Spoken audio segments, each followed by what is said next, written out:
Bienvenue tout le monde, petite vidéo sur les trophées UNFP qui ont eu lieu ce dimanche 19 mai, où on va parler des différents trophées qui étaient réservés notamment aux joueurs messins. Je suis avec Arnaud, Grenat Forever, pour en discuter. Bonsoir Monsieur Socket, bonsoir à tous. Bonsoir Arnaud. Donc effectivement on va parler de ces trophées UNFP, alors on va pas faire évidemment tous les trophées UNFP, seulement ceux qui intéressent les joueurs messins. Alors vous avez comme d'habitude, et c'est une petite habitude que l'on prend depuis pas mal de vidéos, vous avez les parties que l'on va traiter durant ce débrief des trophées UNFP.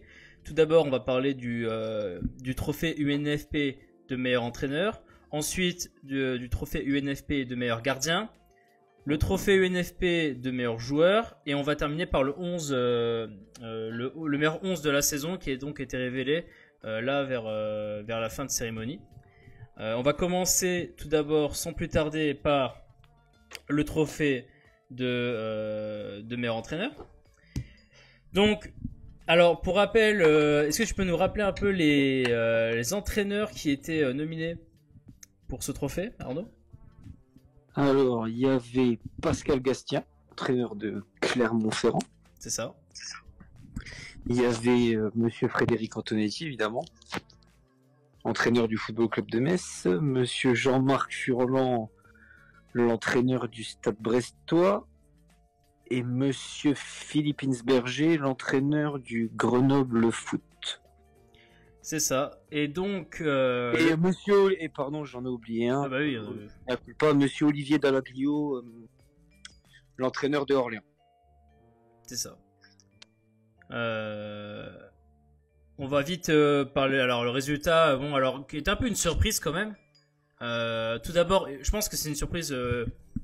C'est une surprise à plusieurs niveaux. D'abord, le fait que, bah, pour nous, c'est c'est pas vraiment une surprise, mais une demi-surprise pour nous, mais oui, voilà, une demi-surprise pour nous, puisque donc ce n'est pas Frédéric Antonetti qui a eu ce trophée-là, mais encore une fois, c'est logique de pas qu'il l'ait pas non plus, dans le sens où il a été présent que la moitié de la saison physiquement, si on peut dire. C'est ça. Donc effectivement, malheureusement, pas l'entraîneur messin qui n'obtient pas donc ce trophée-là. Mais alors, grande surprise. Ce n'est pas non plus Jean-Marc Furlan. Ce n'est pas non plus Jean-Marc Furlan, alors qu'on pensait qu'il allait l'obtenir. C'est Pascal Gastien. Choix étonnant. Ni l'entraîneur messin ni l'entraîneur brestois sont plébiscités, donc Alors juste il faut rappeler, parce que je l'ai pas dit en début de vidéo, mais pour tous les trophées UNFP, que ce soit entraîneur, gardien, joueur, même pour le 11, ce sont tous ces trophées là sont désignés par les pairs. C'est-à-dire que pour le trophée UNFP du meilleur entraîneur, donc dans ce cas-là de Ligue 2, ils ont donc été élus par les entraîneurs de Ligue 2. C'est ça.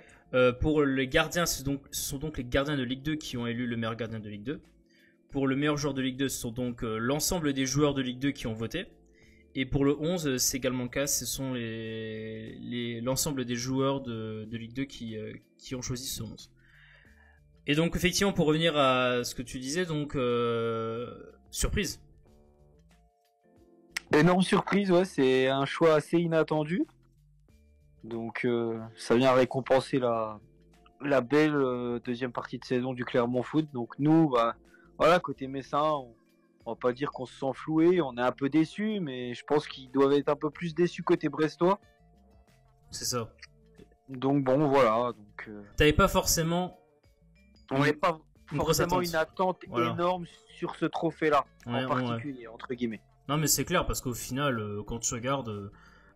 voilà, le fait qu'il y ait eu moitié de saison Antonetti, moitié de saison Oignon, tu peux comprendre que pour beaucoup de coachs c'est un peu compliqué de nommer Frédéric Antonetti meilleur coach quand, physiquement parlant, il a été là la moitié de la saison.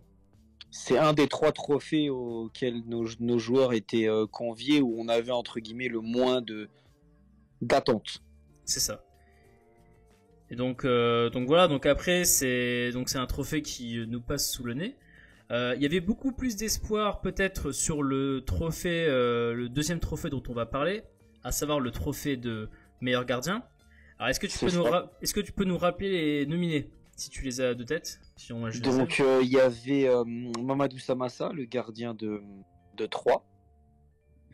Vincent de Marconnet, le gardien du Paris FC. Évidemment Alexandre Oukidja, le gardien du FC Metz, et Gauthier Arseneur, le gardien du Stade Brestois. C'est ça. Et donc, là, encore une déception pour nous. Encore une déception, c'est parce que c'est Vincent de Marconnet qui l'a eu. C'est ça, donc le gardien du Paris FC. Voilà, donc. Qui a fait attention, encore une fois, qui a fait une très belle saison. Qui a fait une très belle saison. C'est pas un choix illogique non plus. Ouais, c'est pas un choix illogique non plus. Et le gardien de la meilleure défense de Ligue 2, il a fait, certes ça peut faire sourire, mais il a fait à lui 20 clean sheets pour le PFC, donc il est aussi en grande partie responsable. Donc je pense que ça a pesé dans la décision. Donc après encore une grosse déception côté messin, mais bon. Ouais, une petite déception parce que encore une fois, t'as une défense de... Enfin... Après, voilà. Je pense qu'en fait, étant donné que la charnière centrale messine a été très bonne, du coup, peut-être qu'Alexandre Oukidja était moins exposé alors que le PFC, je sais pas...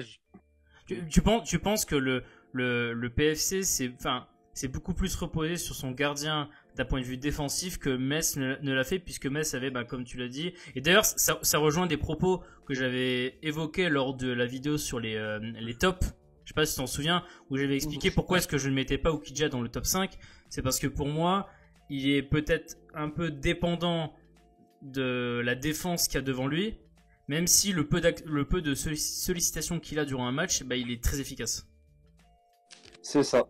Mais certainement que le gardien du PFC, ils ont fait 23 clean sheets, le Paris FC cette saison, a été beaucoup plus sollicité que Oukidja, ce qui fait que forcément, peut-être que les choix des gardiens de la Ligue 2 penchent plus pour ça. C'est ça. Voilà. Donc, je pense qu'il n'y a pas grand-chose à ajouter. On peut directement passer à la troisième partie, donc sur le trophée de meilleur joueur. Alors là, il y avait un peu plus d'attente, puisque on avait beaucoup de nominés. 3 nominés. Ah, on avait beaucoup de nominés là quand même. 3 nominés sur 5, donc plus de 70%. Donc, est-ce que tu peux les rappeler, s'il te plaît? Donc Gaëtan Charbonnier, évidemment, le meilleur buteur de Ligue 2. Alexis Claude Maurice, le milieu de terrain de Lorient, et ensuite les 3 Messins, donc Habib Diallo, Farid Boulaya et Monsieur Renaud Coat. C'est ça. Et là, pas de surprise, je dirais. Et encore une fois, moi, ça m'énerve un peu, mais bon, enfin, c'est comme donc ça. On récompense les meilleurs buteurs. On récompense les meilleurs buteurs, comme voilà. Pas de surprise, même si intérieurement ça fait chier. Donc c'est Gaëtan Charbonnier qui est élu meilleur joueur. C'est ça. Qui a marqué 27 buts cette saison. Après, c'est pas non plus illogique. Hein. Je veux pas dire que c'est pas immérité, mais. Non, mais voilà. Ouais, mais plus que. Ouais, voilà, c'est ça le problème. C'est le critère déterminant, malheureusement. Mais encore une fois, alors déjà dans la compétition, si pour les joueurs de Ligue 2, l'importance des buts est telle. Dans ce cas-là, effectivement, qu'Habib Diallo ne doit pas l'avoir et que c'est Charbonnier qui doit l'avoir, puisque Charbonnier a mis plus de buts qu'Habib Diallo, tout simplement. Donc, dessus, il n'y a même pas de débat à avoir sur cette question-là. Non, mais après, sur cette question-là, il n'y a pas de débat. Non, mais c'est sur les autres joueurs. C'est ce qu'on en discutait souvent. Le fait qu'aujourd'hui, les personnes, et on en parlait lors des nominés déjà, c'était de se dire, mais aujourd'hui, on valorise beaucoup trop les buts et les attaquants, et surtout quand tu vois après les trophées, l'attribution des trophées UNFP dans son ensemble, dans l'ensemble de la cérémonie, tu vois qu'elle est très orientée attaquant, enfin même trop orientée attaquant. Aujourd'hui, j'ai envie de dire, vous voulez être reconnu comme étant un très bon joueur, vaut mieux pas être milieu de terrain ou défenseur, quoi. Et encore moins gardien de but. Ça c'est clair. Donc effectivement, Charbonnier qui l'a, ouais, tu disais, après c'est toujours pareil, quelqu'un comme Renaud Coat par exemple, tu vois, il a pas forcément de stats. En fait, c'est ce qu'on disait, c'est Renaud Quad, c'est un peu le joueur qui performe, mais qui performe en dehors des stats, quoi. Bah, c'est ça, c'est pour ça, c'est dommage. Moi, j'aurais pensé que ça aurait été lui, personnellement, d'un point de vue personnel. Mais bon, après. Mais les joueurs de Ligue 2, on en pensait tout simplement autrement. Donc, et donc, aucune récompense individuelle, alors pour le champion de France qui n'a eu aucune récompense au point de vue individuel. C'est paradoxal, encore une fois, mais bon.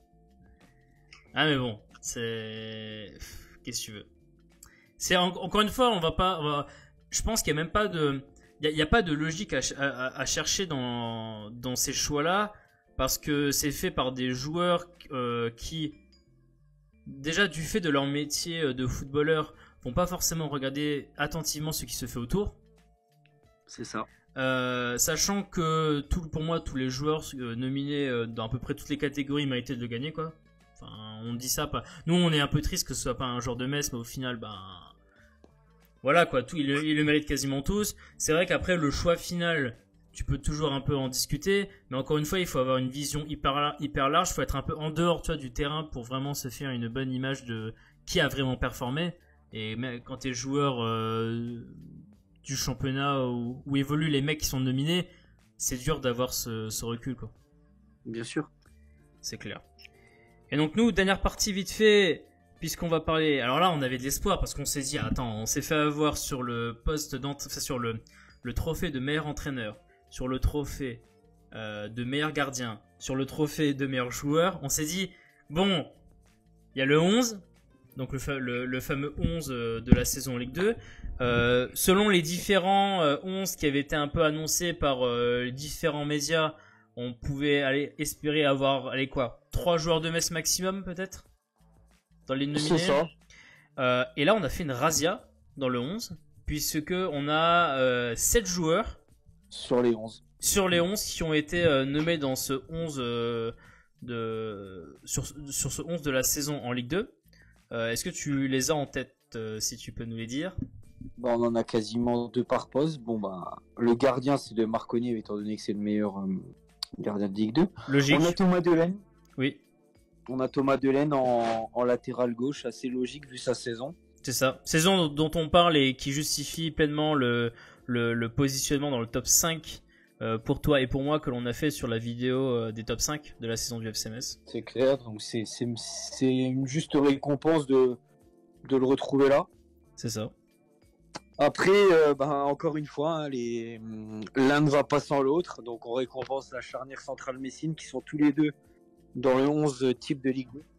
Alors que il y avait je crois que c'était Beansport, je crois que dans leur 11, ils mettaient que Boy, mais ils mettaient pas Sonzo. Ouais, je crois qu'il y avait un défenseur du PFC qui aurait tout autant mérité, étant donné que c'est la meilleure défense.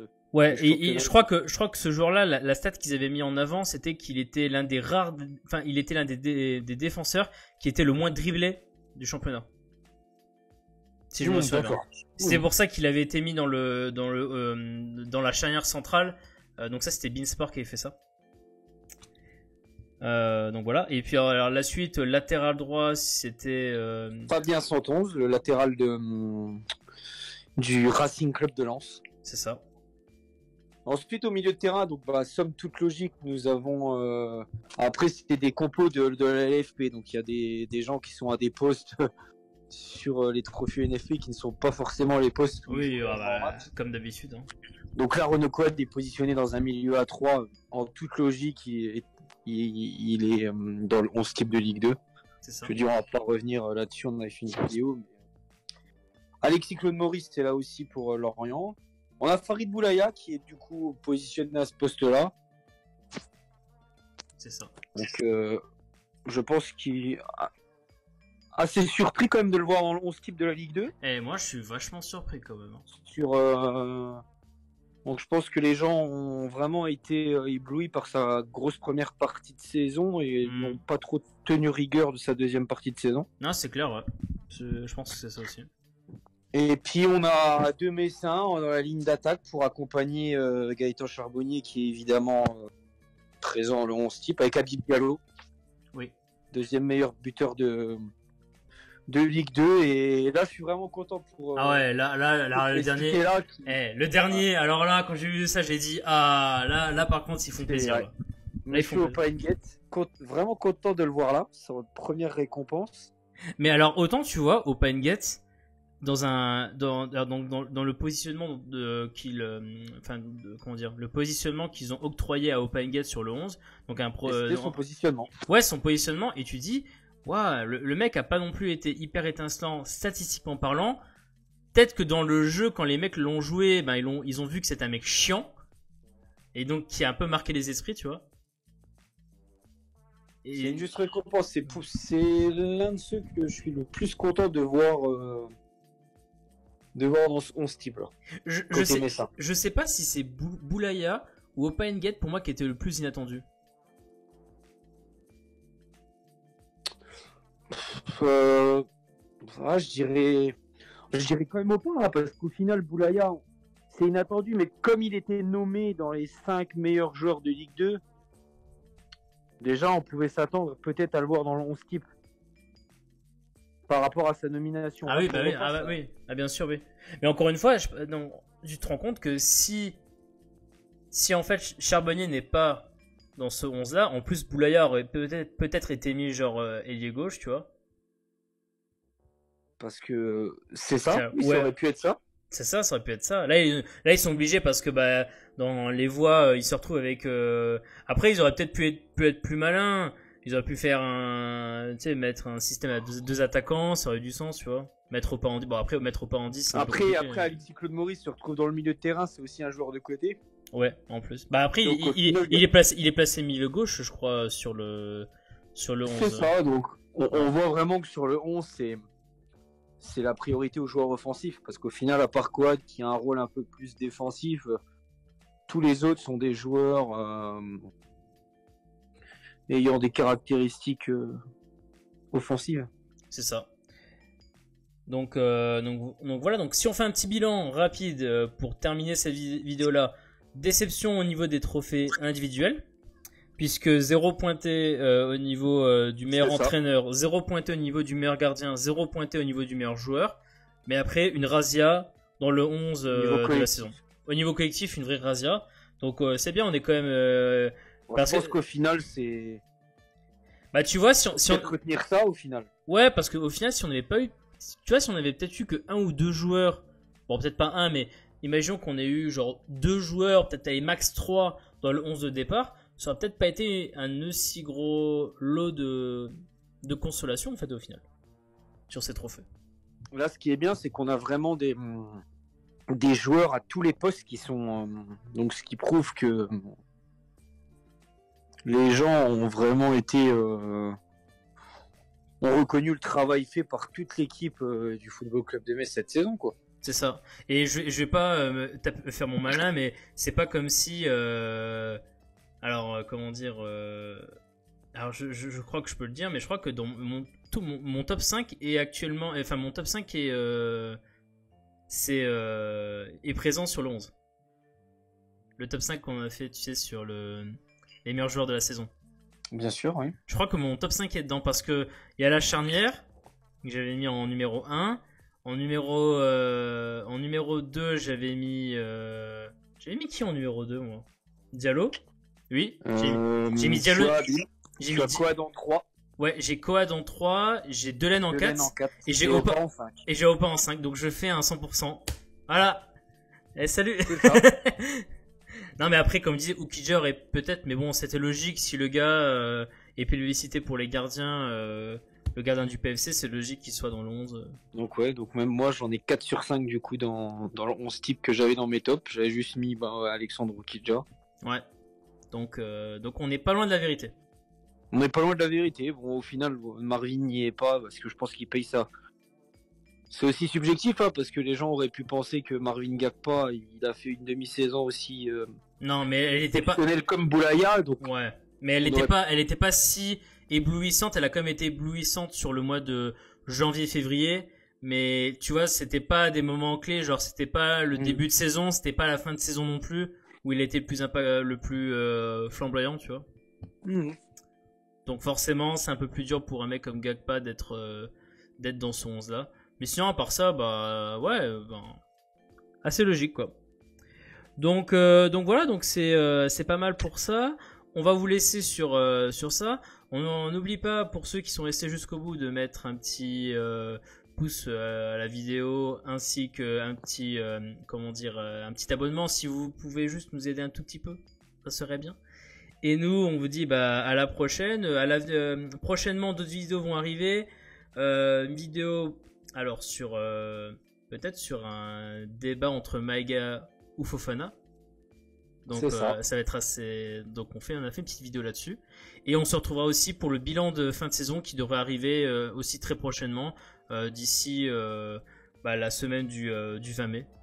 Donc voilà, tenez-vous au courant et on vous dit à tous une bonne soirée pour ceux qui ont qui gardent ça en soirée, et les autres tout simplement portez-vous bien et à la prochaine. À la prochaine, bonne fin de soirée à tous et à toutes.